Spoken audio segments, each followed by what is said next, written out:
हालांकि Eris sect का चौक गड़बड़ था, लेकिन तनावपूर्ण माहौल बहुत पहले ही खत्म हो चुका था और उसकी जगह खुशहाली का नजारा था। एरिस सेक्ट मास्टर के रूप में चियांग झान पर शराब की बौछार हो गई थी। इस दौरान स्टार सेक्ट के सेक्ट लीडर स्टारलाइट किंग ने चियांग झान से विशेष रूप से माफी भी मांगी। उन्हें डर था कि चियांग झान हिंसक ड्रैगन किंग की बात को दिल पर ले लेगा। बेशक चियांग झान को बुरा नहीं लगेगा, लेकिन उसे आश्चर्य हुआ। स्टारलाइट किंग ने वास्तव में सबके सामने स्टार क्वीन जिवेई को प्रपोज किया। वो अपने दिल की गहराई से इस बात पर सहमत नहीं होना चाहता था। आखिरकार वो और स्टार क्वीन जिवेई एक दूसरे को बहुत कम समय से जानते थे। इसके अलावा उसका दिल किसी और का था। इस जीवन में लिंग पियाओक्स्यू के अलावा वो किसी और महिला से शादी नहीं करेगा। हालांकि उसने अपना मन बना लिया था, लेकिन चियांग झान इसे सबके सामने अस्वीकार नहीं करना चाहता था। इस तरह न केवल स्टारलाइट किंग का मान सम्मान गिरेगा, बल्कि स्टार क्वीन जिवेई को भी ठेस पहुंचेगी। अजहाय होकर उसने एक बढ़िया योजना सोची और कहा कि उसे अपने पिता की अनुमति लेनी होगी। इतना समय और प्रयास खर्च करके इस जरूरी मामले को सुलझाने के बाद चियांग झान ने तुरंत एरिस सेक्ट के भव्य समारोह की समाप्ति की घोषणा कर दी। जैसे ही भव्य समारोह समाप्त हुआ, सभी विशेषज्ञ एक एक करके एरिस सेक्ट को छोड़कर चले गए। कुछ ही दिनों में चियांग झान का नाम पूरे पूर्वी क्षेत्र में हवा के तेज झोंके की तरह छा गया। हर संप्रदाय, साम्राज्य और यहां तक कि सड़कों और गलियों में भी चियांग झान की किंवदंती हर जगह फैल रही थी। पूरे दिव्य रक्त महाद्वीप में कोलाहल मचना तय था। हालांकि चियांग झान को अपनी प्रतिष्ठा की बिल्कुल भी परवाह नहीं थी। उसे अपनी मां के ठिकाने की चिंता थी। उसने एरिस सेक्ट के भव्य समारोह की रात को फॉर फेनोमेनन एरे किंग को विदाई दी। उन्होंने 4 फेनोमेनन एरे किंग से व्यक्तिगत रूप से स्टार सेक्ट की यात्रा करने के लिए कहा, ताकि स्टारलाइट किंग और स्टार क्वीन जिवेई को सच्चाई बताई जा सके। सब कुछ तय होने के बाद चियांग झान लिटिल हुंग और गोल्डन फ्लड ड्रैगन पुराने पूर्वज को लेकर आया और चुपचाप मायरेट फॉर्मेशन सिटी से चला गया। समय उड़ गया, समय शटल की तरह उड़ गया। पलक झपकते ही 3 साल बीत गए जब से उन्होंने एरिस सेक्ट छोड़ा है। लिटिल हो और गोल्डन फ्लड ड्रैगन पुराने पूर्वज ब्लेड गॉड के शरीर में स्वतंत्र स्थान में प्रवेश कर गए थे और एकांत साधना में चले गए थे।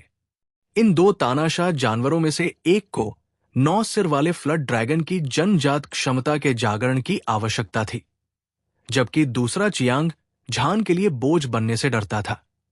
वे सभी साधना शुरू करने के लिए इंतजार नहीं कर सकते थे। किसी के साथ न होने के कारण चियांग झान केवल दिन रात उत्तरी डोमेन की यात्रा कर सकता था। हर दिन अपनी साधना में लगे रहने के अलावा वो अपना बाकी समय उड़ान भरने में बिताता था। पहाड़ों और नदियों से गुजरते हुए उसने 3 ठंडे और गर्म दिन देखे थे। इस दिन वो आखिरकार पूर्वी क्षेत्र और उत्तरी क्षेत्र के बीच की सीमा पर पहुंच गया। ये एक प्राचीन जंगल था जिसका दायरा 10 लाख मील से ज्यादा था। सभी तरह के प्राचीन पेड़ और झाड़ियां हरे भरे और जीवन शक्ति से भरपूर थे। हालांकि ये अव्यवस्थित दिख रहा था, बिना किसी क्रम के। इसने लोगों को बर्बरता और वीरानी का एहसास कराया। जंगल के बीच से कोई असीम समुद्र, उफनती लहरें और विशाल लहरें देख सकता था जो निवेश वर्ग तक पहुंचने वाली थी। चियांग झान गर्व से आसमान में खड़ा था। उसकी भावनाएं मिश्रित थी। तार्किक रूप से कहें तो उत्तरी क्षेत्र उसके ठीक सामने था और वो अपनी मां को ढूंढने में सक्षम होगा, जो लगभग 20 वर्षों से उससे अलग थी। उसे खुश होना चाहिए था, लेकिन किसी कारण से उसे अचानक घर की याद आने लगी। क्या उसकी मां वास्तव में फ्लड ड्रैगन कबीले की हो सकती है? क्या उसे अभी भी याद है कि उसका एक बेटा है? अगर उसकी मां उसे नहीं पहचानती तो वो क्या करती? जैसे ही चियांग झान अपने विचारों में खोया हुआ था, जंगल की गहराई से एक तीखी चीख सुनाई दी। उसकी निगाहें केंद्रित थी और उसकी निगाहें, जो एक अद्वितीय दिव्य ब्लेड की तरह थी, हरे भरे जंगल में घूम रही थी। उसने तुरंत पाया कि काले कपड़े पहने पुरुषों का एक समूह लोहे के खून से सने वध की आभा उत्सर्जित कर रहा था, और वे भूखे भेड़ियों के समूह की तरह थे। वे एक सफेद कपड़े पहने लड़के का पीछा कर रहे थे। लड़का लगभग 12 या 13 साल का था। उसका शरीर दुबला पतला था और उसके सफेद कपड़े खून से सने हुए थे। उसने अपने सिर पर चांदी का मुकुट पहना हुआ था। उसका चेहरा जेड की तरह सफेद था और उसकी भौहें तलवारों की तरह तीखी थी। उसकी नाक लटकी हुई लग रही थी और उसके होंठ लाल और दांत सफेद थे, बिल्कुल चांदी की गुड़िया की तरह। वो जूहे कियानलोंग और जू वुशांग से भी ज्यादा सुंदर था। इस समय सफेद वस्त्रधारी बालक घावों से भरा हुआ था और उससे बहुत अधिक रक्त बह रहा था, यहां तक कि उसकी सांस भी बहुत कमजोर हो गई थी। यह स्पष्ट था कि उसे कोई गंभीर चोट लगी थी। उसके चारों ओर दर्जनों काले वस्त्रधारी पुरुष हाथों में तलवारें और कृपाण लिए हुए थे। वे हत्या करने की नीयत से भरे हुए थे और उनमें से हर एक स्वर्गीय मानव मंच संप्रभु विशेषज्ञ की आभा उत्सर्जित कर रहा था। प्रभाव से पूरा आकाश ढह गया। ऐसी खतरनाक स्थिति, यहां तक कि एक राजा भी डर जाए। हालांकि सफेद वस्त्रधारी बालक में भावना का जरा भी उतार चढ़ाव नहीं था। वो एक हिमखंड की तरह था, क्रूर शत्रुओं के बीच चुपचाप खड़ा। उसकी चमकीली आंखें सबसे चमकीले सितारों की तरह थी। जरा भी डर नहीं था। एक 12 या 13 साल के बच्चे का दर्जनों स्वर्गीय मानव मंच संप्रभु विशेषज्ञों द्वारा पीछा किया जा रहा था। फिर भी वो अपना धैर्य बनाए रखने में सक्षम था। ये साहस इतिहास में अभूतपूर्व कहा जा सकता है। चियांग झान ने ऊपर से सफेद कपड़े पहने लड़के को देखा। वो बहुत हैरान था। सब लोग, आप सभी ड्रैगन पैलेस के रक्षक हैं। आप में से कुछ को मेरे पिता ने व्यक्तिगत रूप से चुना था जब वो ड्रैगन पैलेस के प्रभारी थे। इस दयालुता के साथ आपको हम अनाथों और विधवाओं को परेशान नहीं करना चाहिए। इसके अलावा मेरे पिता केवल स्टार प्राचीन पथ पर गए थे। वे व्यर्थ नहीं मरे। क्या आपको डर नहीं है कि मेरे पिता भविष्य में वापस आएंगे?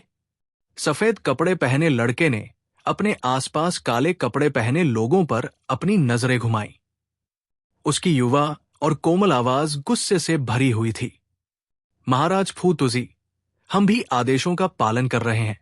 हम आज आपका सिर वापस नहीं ला सकते। हम में से कोई भी जीवित नहीं बचेगा। काले कपड़े पहने लोगों के बीच एक लंबा ब्लेड पकड़े हुए एक विशेषज्ञ ने हल्की सी आह भरी। चीजें यहां तक आ गई है। महामहिम फूतुजी, बस अपनी किस्मत को स्वीकार करें। एक और काले कपड़े वाला आदमी एक बड़ी कुल्हाड़ी पकड़े हुए ठंडे भाव से मुस्कुराया। फिर उसने पहाड़ को चीरने वाली कुल्हाड़ी लहराई और बेरमी से सफेद कपड़े वाले लड़के की ओर वार किया। चीर, शून्य बिखर गया। विशाल कुल्हाड़ी उसे मारने वाली थी। सफेद कपड़े वाले लड़के ने अपनी आंखें बंद कर ली। जब वो मरने वाला था तो उसने घबराया नहीं और न ही दया की भीख मांगी। हालांकि चियांग झान सफेद कपड़े वाले लड़के को नहीं जानता था, लेकिन वो नहीं जानता था कि वे काले कपड़े वाले लोग उसे क्यों मारना चाहते थे। हालांकि उसे सफेद कपड़े वाले लड़के का व्यक्तित्व पसंद था, जो खतरे के सामने डरता नहीं था। वो हार मानने के बजाय मरना पसंद करेगा। दूसरे, वो लड़के को इतनी बुरी तरह मरते हुए नहीं देख सकता था, इसलिए उसने अपनी उंगली हिलाई। उसने सही तरीके से हमला किया। धमाका! आसमान से बिजली के एक बोल्ट के उतरने की तरह लाल सुनहरे दिव्य प्रकाश की एक लकीर नीचे की ओर निकली और काले कपड़े वाले आदमी की विशाल कुल्हाड़ी महीन पाउडर में बदल गई। अचानक बदलाव हुआ। दर्जनों काले कपड़े पहने लोगों की चौंकती निगाहों के नीचे सभी की आंखें हर जगह खोज रही थी और अंततः वे सभी चियांग झान के शरीर पर एकत्र हो गई। क्या तुम्हें कमजोरों को परेशान करने में शर्म नहीं आती? शांत आवाज के साथ चियांग झान सफेद कपड़े पहने लड़के के सामने उतरा। उसकी अभिव्यक्ति ठंडी थी और उसकी चुभने वाली ठंडी आंखों की जोड़ी उसके चारों ओर काले कपड़े पहने दर्जनों लोगों पर घूम रही थी, जिससे एक भयावह ठंड का आभास हो रहा था। स्वर्ग और पृथ्वी अचानक शांत हो गए। हवा और बादल जम गए थे। हालांकि चियांग झान ने जानबूझकर कोई शक्तिशाली बल नहीं छोड़ा था, लेकिन अनगिनत खूनी लड़ाइयों से पोषित अजेय क्यूई पहले ही पूरे स्थानिक क्षेत्र में फैल चुकी थी। भयानक दबाव लाखों प्राचीन दिव्य पर्वतों के कुचलने जैसा था। काले कपड़े पहने दर्जनों लोगों ने तुरंत महसूस किया कि उनके शरीर नरम हो गए हैं और उनका खून उल्टा बहने लगा। ऐसा लग रहा था जैसे वे किसी भी क्षण फटने वाले हैं। सदमे, सदमे, डर और सभी तरह की भावनाएं काले कपड़े पहने लोगों के दिलों में भर गई। चियांग झान का सामना करते समय वे जोर से सांस लेने की भी हिम्मत नहीं कर पाए। सफेद कपड़े पहने लड़के को भी लगा कि कुछ गड़बड़ है। उसने अपनी आंखें खोली और बर्फ की तरह ठंडी आंखों से चियांग झान को घूरने लगा। वो संदेह से भर गया। उसके सामने खड़ा ये युवक लंबा और दुबला-पतला था और उसका चेहरा सुंदर था। उसका व्यवहार सुंदर था और उसका रूप असाधारण था। कोई भी बता सकता था कि वो मनुष्यों में एक ड्रैगन था। इसके अलावा सफेद कपड़े पहने लड़के को चियांग झान से आने वाले माउंट ताई के दबाव का एहसास हो रहा था, जो दर्शाता था कि चियांग झान बहुत शक्तिशाली था। कम से कम वो अपने आसपास के अन्य काले कपड़े पहने लोगों से कहीं आगे निकल गया था। सबसे महत्वपूर्ण बात, सफेद कपड़े पहने लड़के को लगा कि वो निश्चित रूप से मर चुका है। उसे उम्मीद नहीं थी कि उसका जीवन समाप्त नहीं होगा। जब उसने अन्याय देखा तो किसी ने वास्तव में उसकी मदद की।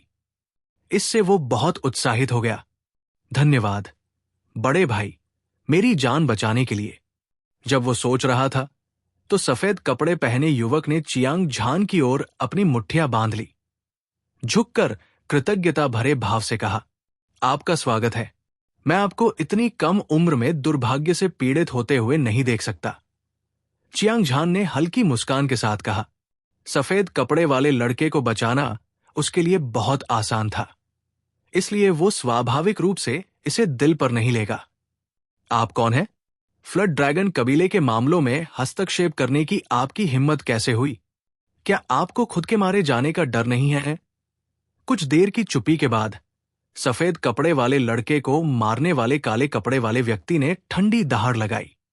ये सुनकर चियांग झान ने अपनी भौहें सिकोड़ ली। पिछली बार उसने उसे केवल लोगों को बचाने पर ध्यान केंद्रित करने के लिए कहा था। अप्रत्याशित रूप से उसने ये नहीं देखा कि कई काले कपड़े वाले लोग फ्लड ड्रैगन कबीले से थे और अब काले कपड़े वाले व्यक्ति ने अपनी पहचान बता दी थी। उसने तुरंत काले रंग के हर आदमी से एक हल्का ड्रैगन दबाव महसूस किया। ईमानदारी से कहूं तो वहां केवल कुछ दर्जन स्वर्गीय मानव मंच संप्रभु बार ड्रैगन थे।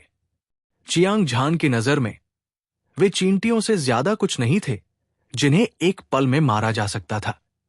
हालांकि इस बार वो अपनी मां को खोजने के लिए उत्तरी क्षेत्र में आया था और उसे फ्लड ड्रैगन कबीले से निपटना था। इस समय फ्लड ड्रैगन कबीले को नाराज करने से उसे सिर्फ नुकसान ही होगा, फायदा नहीं। इसके अलावा चियांग झान ने एक बार फ्लड ड्रैगन कबीले के क्राउन प्रिंस हिंसक ड्रैगन राजा को मार डाला था। एक बहुत बड़ा छिपा हुआ खतरा उसके दिल में लंबे समय से दफन था। भले ही वो दिन रात उत्तरी क्षेत्र में भागता रहा हो, लेकिन उसे यकीन नहीं था कि वो फ्लड ड्रैगन कबीले तक खबर पहुंचा पाएगा या नहीं। जब वो गहरी सोच में डूबा हुआ था तो चियांग झान दुविधा में था।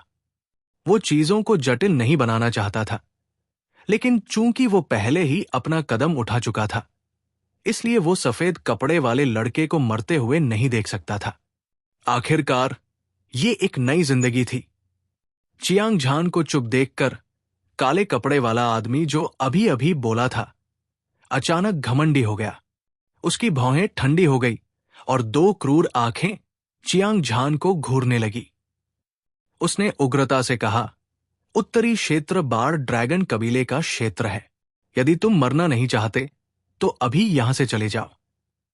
ऐसा कहने के बाद उसने अचानक अपनी मुट्ठी उठाई और उसे सफेद कपड़े वाले लड़के के सिर पर फेंक दिया। धमाका! मुट्ठी की हवा बही और मुट्ठी के बल ने आकाश को हिला दिया। मुट्ठी का मोटा बल एक उफनती नदी की तरह था, जो उफनती और उफनती, उफनती और प्रभावशाली थी। तुरंत हवाएं और बादल उफनने लगे और आकाश और धरती हिल गई। ऐसा लगा जैसे पूरे जंगल में बवंडर आ गया हो और आसपास का हर एक पेड़ उखड़ गया हो। भले ही काले कपड़े वाले आदमी ने अपना हथियार खो दिया था, लेकिन उसकी मुट्ठी का वार शक्तिशाली, दबंग और धरती को हिला देने वाला था और इसे कम करके नहीं आंका जा सकता था। सफेद कपड़े पहने लड़के ने खतरनाक आभा को महसूस किया। हालांकि वो घबराया नहीं, लेकिन उसकी ठंडी आंखें चांग झान के शरीर पर टिकी थी और यह स्पष्ट था कि उसकी आंखों में आशा की एक झलक थी। ऐसा लग रहा था जैसे डूबते हुए आदमी को जीवन रक्षक तिनका मिल गया हो। 12 या 13 साल के एक छोटे लड़के की दयनीय आंखों ने तुरंत चांग झान के दिल के सबसे कोमल हिस्से को छू लिया। वो अपने जीवन में कमजोर से मजबूत बन गया था, हालांकि उसने अनगिनत नरसंहारों का अनुभव किया था। हालांकि एक ओटाकू की दयालुता और दयालुता कभी नहीं बदली थी। हालांकि आज की घटना का शुरू से अंत तक चांग झान से कोई लेना देना नहीं था। हालांकि वो फ्लड ड्रैगन कबीले के साथ कोई संघर्ष नहीं करना चाहता था, लेकिन वो अपनी आंखों से सफेद कपड़े पहने युवक की मौत नहीं देख सकता था। इसे भूल जाओ, ये बहुत बड़ा मामला है। ज्यादा से ज्यादा मैं इसकी जिम्मेदारी अकेले ही ले लूंगा, चांग झान ने खुद से कहा और अपना हाथ हिलाया। गड़गड़ाहट! चियांग झान के हाथ से समुद्र के टूटने जैसी ऊर्जा निकली। उसके बाद काले कपड़े पहने आदमी की मुट्ठी की ताकत बवंडर की तरह हवा में बह गई और हवा में गायब हो गई। काले कपड़े वाले आदमी ने चियांग झान को घूर कर देखा। हालांकि वो गुस्से में था, लेकिन उसने हमला जारी रखने की हिम्मत नहीं की। चियांग झान ने अपने प्रतिद्वंद्वी की मुट्ठी की ताकत को आसानी से हरा दिया था और इसने उसे मौत के संकट का एहसास कराया था। ये एक स्पष्ट संकेत था। उसके सामने खड़ा ये विद्वान युवक अविश्वसनीय रूप से शक्तिशाली था। अगर वो जल्दबाजी में काम करता तो उसे मौके पर ही मार दिया जा सकता था। काले कपड़े पहने दूसरे लोग भी चियांग झान की अथाह ताकत से हैरान थे। वे सभी डर गए और उनके बाल खड़े हो गए। बच्चे, तुम्हारे पास हिम्मत है, चलो चलते हैं। काले कपड़े वाला आदमी, जिसने लगातार 2 बार सफेद कपड़े वाले लड़के को मारा था, जानता था कि आज वो अपना मिशन पूरा नहीं कर पाएगा। उसने एक ठंडी सांस ली और उत्तरी क्षेत्र की दिशा में उड़ गया। उसके बाद सभी काले कपड़े वाले लोग भयभीत पक्षियों की तरह घबराकर भाग गए। बड़े भाई, आज हमारी मदद करने के लिए ये सब तुम्हारा धन्यवाद है। अन्यथा अगर फू तुजी की जान चली जाती तो कोई बात नहीं होती। मेरी मां निश्चित रूप से दुखी होगी। सफेद कपड़े वाला लड़का, जो खुद को फू तुजी कहता था, शांत हो गया था। उसके युवा चेहरे पर एक उज्जवल मुस्कान दिखाई दी। चियांग झान को फिर से धन्यवाद देने के बाद वो अचानक जमीन पर घुटनों के बल बैठ गया। तुम क्या कर रहे हो? उठो! हालांकि चियांग झान ने लड़के की जान बचाई थी, लेकिन उसने अपनी दयालुता का बदला नहीं चुकाया और उसे इतना बड़ा उपहार पाने की आदत नहीं थी। उसने भावना से आह भरी। वो शुरू में फू तुजी को ऊपर खींचना चाहता था, लेकिन उसने उम्मीद नहीं की थी कि फू तुजी कील की तरह जमीन पर घुटने टेक देगा और बिल्कुल भी नहीं हिलेगा। फू तुजी ने चियांग झान के सामने झुककर प्रणाम भी किया। जैसे ही धमाके की आवाजें सुनाई दी, उसकी ठंडी आंखों में एक चौंकाने वाला रंग दिखाई दिया। बड़े भाई, ड्रैगन पैलेस के पहरेदारों ने मेरा पीछा किया था। हालांकि मैं आज भागने में कामयाब रहा, इसलिए मैं आपके साथ चलना चाहता हूं। मुझे उम्मीद है कि आप मेरी इच्छा पूरी कर सकते हैं। फू तुजी ने दयनीय तरीके से बोलते हुए झुककर प्रणाम किया। उसका स्वर विनती भरे लहजे से भरा था। चियांग झान का चेहरा काला पड़ गया। उसने फू तुजी को बचाने के लिए पहले ही बहुत बड़ा जोखिम उठा लिया था। वो फू तुजी को अपने पीछे कैसे आने दे सकता था? अगर ऐसा होता तो फ्लड ड्रैगन कबीले में जाने पर निश्चित रूप से एक हिंसक संघर्ष छिड़ जाता। आपको पता होना चाहिए कि फ्लड ड्रैगन कबीला उत्तरी क्षेत्र पर हावी होने में सक्षम था। उनकी शक्ति अद्वितीय और बेमिसाल थी। दिव्य रक्त महाद्वीप में बहुत से लोग उन्हें भड़काने की हिम्मत नहीं करते थे। हालांकि चियांग झान फ्लड ड्रैगन कबीले से डरता नहीं था, लेकिन वो फू तुजी की वजह से अपनी मां को खोजने के मामले में देरी नहीं करना चाहता था। मुझे खेद है, मेरे पास अभी भी महत्वपूर्ण मामले हैं। मैं तुम्हें अपने साथ नहीं ला सकता। फू तुजी के अनुरोध को अस्वीकार करने के बाद चियांग झान जंगल से बाहर जाना चाहता था, लेकिन फू तुजी ने उसके पैरों को कसकर पकड़ लिया। भाई, कृपया मुझे अपने साथ आने दे। मैं नौकर भी बन सकता हूं। यदि आप मना करने पर जोर देते हैं तो ये मुझे आग के गड्ढे में धकेलने के समान होगा। ये मुझे मारने से अलग नहीं है। फू तुजी चिंतित दिख रहा था और भीख मांगता रहा। वो चियांग झान को कसकर पकड़े हुए था। चाहे वो मर भी जाए तो भी उसे छोड़ने को तैयार नहीं था। ऐसा लग रहा था जैसे वो को परेशान कर रहा हो। चियांग झान पूरी तरह से अवाक था। ये फू तुजी निश्चित रूप से एक राक्षसी प्रतिभा था। अभी वो मौत के सामने निडर था। अब वो सुरक्षित और स्वस्थ था और उसके पास कोई रीढ़ नहीं थी। वो एक प्लास्टर की तरह था जिसे हिलाया नहीं जा सकता था। क्या ये अभी भी 12-13 साल का लड़का था? वो किताब पलटने से भी ज्यादा तेजी से दुश्मनी करने लगा। अगर वो बड़ा हो जाता तो वो सबसे अधिक संभावना एक स्वभाव वाला शैतान बन जाता। नहीं, सटीक रूप से कहें तो उससे निपटना बेहद मुश्किल होना चाहिए। क्या तुम अभी भी मुझ पर निर्भर हो? चियांग झान ने गुस्से से डांटा। उसका चेहरा उदास हो गया। उसने अच्छे इरादों से फू तुजी को बचाया था, लेकिन दूसरा पक्ष उसे परेशान करता रहा। अगर यह तथ्य न होता कि दूसरा पक्ष बहुत छोटा था तो वो उसे लात मारकर भगा देता। मुझे पता है कि भाई एक अद्वितीय विशेषज्ञ है। अगर मुझे जीना है तो मेरे पास तुम्हारा अनुसरण करने के अलावा कोई और विकल्प नहीं है। जितना ज्यादा फू तुजी बोलता गया उतना ही वो उत्साहित होता गया। उसके चेहरे पर चमकते हुए आंसू बहने लगे, जिससे वो जितना दयनीय हो सकता था उतना ही दयनीय दिखाई देने लगा। चियांग झान ने अपनी आंखें सिकोड़ ली। उसकी आंखों से 2 ठंडी किरणें निकली, मानो 2 ब्लेड अपनी म्यान से बाहर निकल आए हों, जिससे सभी की आत्मा भयभीत हो गई। उसने फू तुजी को ठंडी निगाहों से देखा और अचानक उसका दिल कांप उठा। इसका कारण और कुछ नहीं बल्कि ये था कि फू तुजी ने इतनी कम उम्र में ही स्वर्गीय मनुष्य अवस्था के पहले स्तर तक साधना की थी। उसकी समग्र शक्ति एक सर्वोच्च विशेषज्ञ के बराबर थी।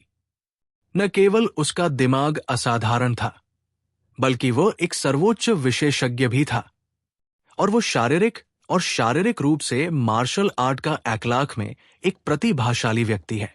उसकी ताकत, नींव और अन्य सभी पहलू चौंकाने वाले थे। ये कहा जा सकता है कि फू तुजी में वे सभी गुण मौजूद थे जो एक अद्वितीय विशेषज्ञ के पास होने चाहिए। उसका प्रतिद्वंद्वी लचीला, तेज तर्रार और असाधारण प्रतिभा वाला था। अगर ऐसे व्यक्ति का सही तरीके से पालन पोषण किया जाए तो उसके आगे एक उज्जवल भविष्य होगा। अगर इतना ही था तो भी ये चियांग झान को आश्चर्यचकित करने के लिए पर्याप्त होगा। उसे वास्तव में आश्चर्य इस बात से हुआ कि फू तुजी के शरीर में एक अस्पष्ट लेकिन अतुलनीय रूप से शुद्ध ड्रैगन दबाव था, जो लगभग उस अजेय बोन ड्रैगन के समान था जिसे कठपुतली राजा ने बुलाया था। ये ड्रैगन दबाव बार ड्रैगन कबीले से कहीं अधिक भयानक था। यहां तक कि 9 सिर वाला बार ड्रैगन भी 4 महान तानाशाह जानवरों में से एक से मेल नहीं खा सकता था, क्योंकि ये अद्वितीय ड्रैगन दबाव था जो प्राचीन काल के ड्रैगन कबीले से आया था। चियांग झान हत्यारों के राजा की यादों में विलीन हो गया था और जानता था कि प्राचीन काल का ड्रैगन कबीला नश्वर दुनिया से संबंधित नहीं था। इसके बजाय ये भगवान के दायरे के समानांतर एक रहस्यमय दुनिया में रहता था। ड्रैगन कबीला असाधारण ताकत के साथ पैदा हुआ था। इसका जीवन काल बहुत लंबा था और एक समय इसने सभी दुनियाओं पर अपना आधिपत्य जमा लिया था। यहां तक कि देवता भी इसके खिलाफ जाने की हिम्मत नहीं कर सकते थे। क्या यह हो सकता है कि यह बच्चा प्राचीन काल के ड्रैगन कबीले का वंशज हो? जबकि चियांग झान गुप्त रूप से फू तुजी की पहचान के बारे में उत्सुक था, फू तुजी ने एक बार फिर चौंकाने वाला कदम उठाया था। चूंकि भाई का दिल पत्थर का है, तो मैं सिर्फ तुम्हारे सामने ही मर सकता हूं। फू तुजी ने एक लंबी सांस छोड़ी, मानो उसने सारी उम्मीद खो दी हो। जिस क्षण उसने चियांग झान को छोड़ा, वे दोनों एक दूसरे पर चढ़ गए और उसके सिर के ऊपर थप्पड़ मारे। वो उसे मौत की धमकी दे रहा था। ये निश्चित रूप से उसे धमकाने के लिए मौत का इस्तेमाल कर रहा था। अगर ये कोई साधारण व्यक्ति होता तो शायद वे नाटक करते। हालांकि फू तुजी ने वाकई सही निशाना साधा। वहां बिल्कुल भी पानी नहीं था। अगर वो इन दोनों हथेलियों से वार करता तो उसका दिमाग फट जाता और वो हिंसक मौत मर जाता। ऐसे जिद्दी कमीने का सामना करने पर चियांग झान को भयंकर सिर दर्द होने लगा। चाहे उसका तर्क कितना भी अच्छा क्यों न रहा हो, वो फू तुजी को भयानक मौत नहीं मरने दे सकता था। इसके अलावा फू तुजी की पहचान रहस्यमय थी। वो संभवतः प्राचीन काल का असली ड्रैगन कबीला था। इस तथ्य को जोड़ते हुए कि फू तुजी बेहद चतुर और दृढ़ था, वो निश्चित रूप से भविष्य में एक अद्वितीय विशेषज्ञ बन जाएगा। उसके लिए इस अनुयायी को स्वीकार करना शर्मनाक नहीं था। जहां तक फ्लड ड्रैगन कबीले में जाने की बात है, अगर वो ऐसा नहीं कर सकता था, तो वो फू तुजी को ब्लेड गॉड के शरीर में स्वतंत्र स्थान में छिपने देगा। ठीक है, मैं तुमसे वादा करता हूं। चियांग झान का दिमाग चकरा रहा था। बोलते समय उसने फू तुजी की हथेलियों को दूर फेंक दिया। हिस! फू तुजी ने ठंडी हवा की एक सांस ली। उसे लगा कि उसकी भुजाओं की हड्डियां टूटने वाली है। दर्द असहनीय था, लेकिन उसने चियांग झान को उसके अनुरोध पर सहमत होते सुना। उसका दिल अभूतपूर्व उत्साह से भर गया, यहां तक कि उसके शरीर में बह रहा खून भी उबल रहा था। धन्यवाद बड़े भाई, मुझे बचाने के लिए। मैं भविष्य में निश्चित रूप से आपका बदला चुकाऊंगा। फिर से घुटने टेकने के बाद फू तुजी ने मुस्कुराते हुए बार बार अपना आभार व्यक्त किया। लात खाने के बाद भी उसे किसी का शुक्रिया अदा करना था। स्वर्ग के नीचे इस तरह की बात अभूतपूर्व थी। बेशक ये केवल चियांग झान था। अगर ये कोई और होता तो फू तुजी कम से कम एक स्वर्गीय मानव मंच संप्रभु विशेषज्ञ होता। वो इस मामले को इतनी आसानी से कैसे जाने दे सकता था? वास्तव में फू तुजी ने चियांग झान का अनुयायी होने से वास्तव में एक बड़ा लाभ प्राप्त किया था। फू तुजी, तुम भविष्य में मेरा अनुसरण कर सकते हो, लेकिन तुम्हें मेरी बात माननी होगी, अन्यथा यहां से चले जाओ। हालांकि चियांग झान ने फू तुजी के अनुरोध पर सहमति जताई थी, लेकिन वो तुरंत फ्लड ड्रैगन कबीले में जा रहा था। उसे डर था कि फू तुजी परेशानी खड़ी कर देगा, इसलिए उसे पहले से चेतावनी देनी पड़ी। बेशक भाई ने मुझे पूर्व की ओर जाने के लिए कहा था, लेकिन मैं पश्चिम की ओर नहीं जाऊंगा। फू तुजी ने चेहरे पर मुस्कान के साथ कहा। उसका दिल खुशी और उत्साह से भर गया था। ड्रैगन पैलेस के पहरेदार उसका पीछा कर रहे थे और वो एक अनिश्चित स्थिति में था। हालांकि चियांग झान जैसे अद्वितीय विशेषज्ञ का अनुसरण करना। अब तुम्हें चिंता करने की जरूरत नहीं है। चियांग झान ने अपना सिर हिलाया। ये फू तुजी एक चतुर और विलक्षण व्यक्ति था, जिसका दिल कठोर था और जिसकी पहचान रहस्यमय थी। वो प्राचीन काल का सच्चा ड्रैगन कबीला होने की बहुत संभावना थी। अगर उसका सही तरीके से पालन पोषण किया जाता तो उसकी भविष्य की उपलब्धियां असीम होती। कम से कम जीवन मृत्यु चरण को पार करना बस कोने के आसपास था। और वो दिव्य रक्त महाद्वीप में सबसे शक्तिशाली शीर्षक राजा भी बन सकता था। चियांग झान इस बिंदु पर पूर्ण विश्वास से भरा था। आखिरकार फु तुजी ने इतनी कम उम्र में ही स्वर्गीय मानव चरण के पहले आकाश में साधना की थी और उसकी समग्र शक्ति एक सर्वोच्च विशेषज्ञ के बराबर थी। ऐसी राक्षसी प्रतिभा को केवल 10,000 में से एक के रूप में वर्णित किया जा सकता है। चियांग झान अपने इस अनुयायी से बहुत संतुष्ट था, अन्यथा वो फु तुजी को अपने साथ नहीं लेता।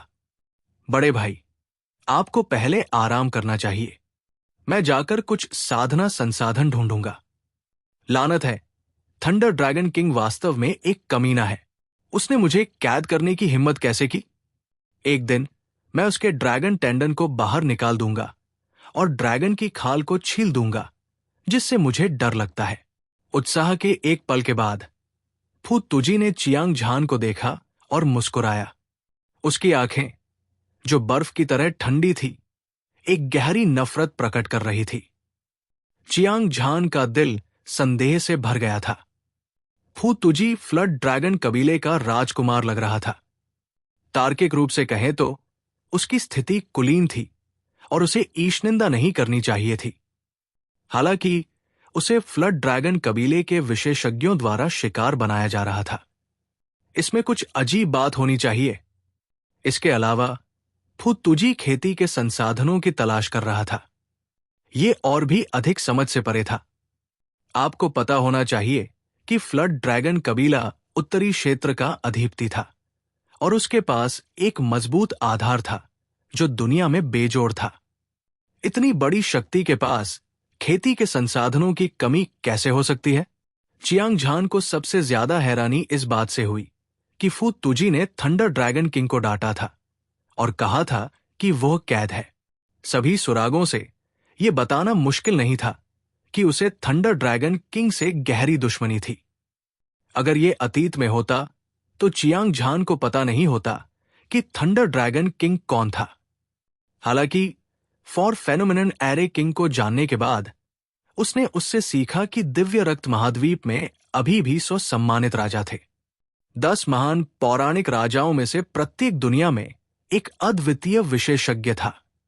खासकर जब उसने एरे संप्रदाय को छोड़ दिया तो फॉर फेनोमेनन एरे किंग ने चियांग झान को विशेष रूप से याद दिलाया था। फ्लड ड्रैगन कबीले का सबसे मजबूत विशेषज्ञ थंडर ड्रैगन किंग था। वो सिर्फ फ्लड ड्रैगन कबीले का सर्वोच्च शासक नहीं था, वो हिंसक ड्रैगन किंग का पिता भी था और प्राचीन राजा टैबलेट का 36वां राजा था। उसकी ताकत बेजोड़ और अथाह थी। चियांग झान को अभी भी ये थंडर ड्रैगन किंग स्पष्ट रूप से याद था और वो उससे बेहद सावधान था। आखिरकार फॉर फेनोमेनन एरे किंग सभी सम्मानित राजाओं में 88वें स्थान पर था, हालांकि थंडर ड्रैगन किंग 36वें स्थान पर था। इतना बड़ा अंतर यह साबित करने के लिए पर्याप्त था कि थंडर ड्रैगन किंग एक भयानक विशेषज्ञ था। हालांकि चियांग झान ने असंख्य सरणी शरीर एक्त्रीकरण सरणी को संघनित कर दिया था, लेकिन उसकी ताकत नाटकीय रूप से बढ़ गई थी। वो अजेय था और हर चीज को नीची नजर से देखता था, खासकर उन 3 सालों के दौरान जब वो उत्तरी क्षेत्र में था। वो हर दिन अपनी साधना में लगा रहता था और उसकी साधना का आधार पहले ही जीवन मृत्यु चरण की 9वीं स्वर्गीय परत से 10वीं परत के शिखर तक पहुंच चुका था। जब उसने हिंसक ड्रैगन राजा को मारा था तब की तुलना में उसकी कुल शक्ति बहुत ज्यादा थी। हालांकि उसे थंडर ड्रैगन राजा को हराने का कोई भरोसा नहीं था। यही कारण था कि चियांग झान उत्तरी क्षेत्र की ओर भागा। वो वास्तव में थंडर ड्रैगन राजा जैसे अजेय विशेषज्ञ के साथ संघर्ष नहीं करना चाहता था। उस स्थिति में अपनी मां को खोजने की बात तो दूर, उसे डर था कि उसका जीवन असीम महासागर में दफन हो जाएगा।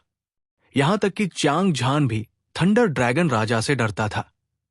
कोई कल्पना कर सकता है कि थंडर ड्रैगन राजा को अपमानित करने के बाद फु तुजी कितनी खतरनाक स्थिति में था। अपने दिल में सोचते हुए चियांग झान फु तुजी को अपने पीछे आने देने के लिए पछताए बिना नहीं रह सका। क्योंकि हिंसक ड्रैगन राजा को मारने की खबर शायद फ्लड ड्रैगन कबीले तक नहीं फैलती। दूसरे शब्दों में, वो थंडर ड्रैगन राजा से छिपने के लिए अराजकता का फायदा उठा सकता था।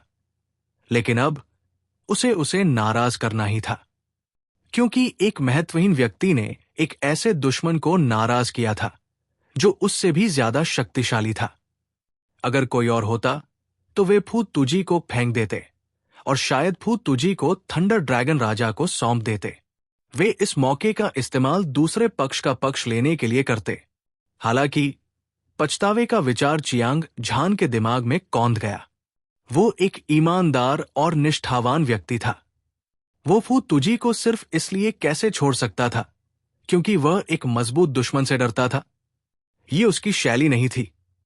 फू तुजी, तुम कौन हो? तुमने थंडर ड्रैगन राजा को नाराज क्यों किया? चियांग झान ने भौहें सिकोड़ी और ठंडे स्वर में पूछा। हालांकि उसने फू तुजी को पीछे न छोड़ने का मन बना लिया था, लेकिन उसे फू तुजी और थंडर ड्रैगन किंग के बीच की दुश्मनी का पता लगाना था। इसके अलावा वो फू तुजी की पहचान के बारे में बहुत उत्सुक था। बड़े भाई, शायद आपको यह पता ना हो, लेकिन मैं फ्लड ड्रैगन कबीले का पिछला ड्रैगन वेनरेबल हूं। मैं ड्रैगन किंग का बेटा। उसे क्राउन प्रिंस माना जाता था और वो जीवन मृत्यु चरण में पहुंचने के बाद फ्लड ड्रैगन कबीले की कमान संभाल सकता था। लेकिन कुछ साल पहले जब मेरे पिता स्टार प्राचीन पथ पर गए तो थंडर ड्रैगन किंग ने मुझे और मेरी मां को कैद कर लिया। मैं ड्रैगन सॉवरेन बन गया हूं। फू तुजी की आंखों में रोष जल रहा था। उसने अपने दांत पीसते हुए अपनी पृष्ठभूमि और अपने और थंडर ड्रैगन किंग के बीच की नफरत के बारे में बात की। अपनी समझ के माध्यम से चियांग झान ने पाया कि फू तुजी वास्तव में ड्रैगन वेनरेबल, मैं ड्रैगन किंग का बेटा था। उसने एक बार फॉर फेनोमेनन एरिक किंग से सुना था कि मैड ड्रैगन किंग दिव्य रक्त महाद्वीप के 10 सर्वोच्च पौराणिक राजाओं में से एक था। वो एरिक किंग के बराबर था और उसका नाम पूरी दुनिया में प्रसिद्ध था। हालांकि फू तुजी का दर्जा कुलीन था, लेकिन उसका भाग्य दुर्भाग्य से भरा था। वो मैड ड्रैगन किंग अनाथों और विधवाओं को दूसरों द्वारा धमकाए जाने के लिए छोड़कर स्टार प्राचीन पथ पर चला गया था। सबसे ज्यादा क्रोधित करने वाली बात यह थी कि पागल ड्रैगन राजा के जाते ही थंडर ड्रैगन राजा ने फू तुजी और उसकी मां को कैद कर लिया। उसने साधना के संसाधन भी देना बंद कर दिया। हालांकि फू तुजी इन कुछ सालों में बहुत क्रोधित हो गया था। उसने साधना करने के लिए कड़ी मेहनत की, लेकिन एक चतुर महिला के लिए चावल के बिना खाना बनाना मुश्किल था। वो केवल स्वर्ग और पृथ्वी से आध्यात्मिक ऊर्जा को अवशोषित करने पर भरोसा कर सकता था। उसके लिए बहुत अधिक प्रगति करना स्वाभाविक रूप से असंभव था। भले ही वो एक निराशाजनक स्थिति में पड़ गया था, फू तुजी ने साधना करना नहीं छोड़ा। उसने आम लोगों की तुलना में अनगिनत गुना अधिक प्रयास किया था। वो आखिरकार स्वर्गीय मनुष्य अवस्था के पहले स्तर पर पहुंच गया था। दुर्भाग्य से समय बीतने के साथ साधना का मार्ग और अधिक कठिन होता गया, खासकर जब स्वर्गीय मनुष्य अवस्था से जीवन मृत्यु अवस्था तक आगे बढ़ने की बात आई। भले ही उसके पास सबसे बड़ी प्रतिभा हो, पर्याप्त संसाधनों के साथ अड़चन को तोड़ना स्वर्ग में चढ़ने जितना ही मुश्किल था। फू तुजी ने बहुत सारी कठिनाइयों का सामना किया था और वो एक परिपक्व युवा था। वो अच्छी तरह से जानता था कि वह जीवन मृत्यु चरण को तोड़ना चाहता था। इसलिए वो अपनी मां से साधना संसाधनों की खोज करने के लिए चुपके से बाहर निकल गया। अंत में उसे थंडर ड्रैगन किंग ने खोज लिया और ड्रैगन पैलेस के पहरेदारों ने उसका पीछा किया। अगर यह तथ्य न होता कि उसका जीवन समाप्त होने वाला नहीं था, तो फू तुजी बहुत पहले ही मर गया होता। यह सब समझने के बाद चियांग झान को फू तुजी के लिए सहानुभूति महसूस हुई। यह छोटा लड़का जो केवल 12 या 13 साल का था, कई परीक्षणों और क्लेशों से गुजरा था, लेकिन वो बिल्कुल भी निराश नहीं हुआ। इसके बजाय उसने अपनी ताकत बढ़ाने के लिए अपनी जान जोखिम में डाल दी। उसने फू तुजी को देखा ऐसा लगा जैसे उसने खुद को अतीत में देखा हो। एक बार की बात है, चियांग झान ने अपमान और उपहास का जीवन जिया था। संकट। हालांकि वो निराश नहीं हुआ। इसके बजाय उसने दुख को दूर करने की पूरी कोशिश की। जब तक वो स्वर्गीय मुट्ठी संप्रदाय में शामिल नहीं हो गया और अप्रत्याशित रूप से कुलपति चियांग की विरासत प्राप्त नहीं कर ली, तब तक वो स्थिति को बदलने में सक्षम नहीं था। लॉन्गफी ज्योतियान। दृढ़ रवैये के साथ चियांग झान ने एक समय में एक कदम उठाया, कमजोर से मजबूत की ओर। आज उसने अपने सभी दुश्मनों पर कदम रखा था और फूत तुजी भी उसके जैसा ही जिद्दी था। उसके पास केवल एक चीज की कमी थी, वो था अवसर। उसी भाग्य ने चियांग झान के दिल में एक आवेग पैदा किया। वो फूत तुजी को ऊपर उठने का मौका देना चाहता था। बस मुझे बताओ कि तुम्हें कौन से साधना संसाधनों की आवश्यकता है। इसके अलावा मैं समय को उलट सकता हूं और तुम्हें जीवन मृत्यु चरण से बाहर निकलने में मदद कर सकता हूं। चियांग झान के अपने शब्दों को समाप्त करने से पहले फू तुजी ऐसा लग रहा था जैसे उसे उत्तेजक इंजेक्शन दिया गया हो। उसका चेहरा उत्साह से भर गया था। उसके दिल की गहराई में एक अवर्णनीय कृतज्ञता थी जिसे वो व्यक्त नहीं कर सकता था। उसने तुरंत घुटने टेक दिए और चियांग झान को प्रणाम किया। फू तुजी के लिए साधना संसाधन जीवन से अधिक महत्वपूर्ण थे। इन सभी वर्षों में वो एक दिन जीवन मृत्यु चरण में कदम रखने के लिए अपमान में रहा था। वो अपनी मृत्यु का बदला लेने के लिए थंडर ड्रैगन किंग को मारना चाहता था और चियांग झान निस्वार्थ रूप से उसकी मदद करने के लिए तैयार था। वो इस दयालुता को कभी नहीं भूलेगा। पुरुषों के घुटनों के नीचे सोना होता है। भविष्य में इतना विनम्र होने की कोई आवश्यकता नहीं है। चियांग झान ने फू तुजी को ऊपर खींचा और एक स्टोरेज रिंग फेंकी। फिर उसने फू तुजी को ब्लेड गॉड की लाश में स्वतंत्र स्थान पर भेज दिया। आपको वहां अच्छी तरह से साधना करनी चाहिए। मैं अब फ्लड ड्रैगन कबीले की ओर जा रहा हूं। जब समय आएगा तो आपको थंडर ड्रैगन किंग से बदला लेने का मौका मिल सकता है। चियांग झान ने एक दिव्य भावना भेजी। उसके बाद वो आकाश में उड़ गया और विशाल महासागर की ओर उड़ गया। असीमित जंगल से गुजरने के बाद हवा जल वाष्प से भर गई थी। ये अतुलनीय रूप से आर्द्र था और यहां तक कि हवा में भी नमकीन गंध थी। वहां अज्ञात खतरनाक आभा की लहरें भी थी। चियांग झान एक दिव्य प्रकाश में बदल गया और 10,000 मील की दूरी तक उड़ गया। उड़ते समय वो मक्खन को काटने वाले गर्म चाकू की तरह था। उसने देखा कि समुद्र में बड़ी बड़ी लहरें उठ रही थी और समुद्र की गहराई में विशाल राक्षस जानवर छिपे हुए थे। उसे नहीं पता था कि वहां कितने प्रकार के व्हेल शार्क और अजगर थे, लेकिन उनमें से प्रत्येक एक मजबूत राक्षसी आभा उत्सर्जित कर रहा था। ये धुएं की असंख्य लपटों की तरह था जो आकाश में उड़ रही थी और ये चौंकाने वाला था। जब बड़ी संख्या में राक्षसी जानवरों ने चियांग झान को आकाश में उड़ते हुए देखा तो वे इतने डर गए कि वे सर्दियों में सिकाड़ा की तरह कांपने लगे। सभी राक्षसी जानवर अपनी राक्षसी आभा को रोक रहे थे, इस डर से कि ये चियांग झान का ध्यान आकर्षित करेगा। इससे बचा नहीं जा सकता था। चियांग झान एक वास्तविक अमर राजा था और उसने 10वीं परत के जीवन मृत्यु चरण के शिखर तक साधना भी की थी। उसकी शक्ति स्वर्ग के नीचे अद्वितीय थी और वो स्वर्ग के नीचे अजेय था।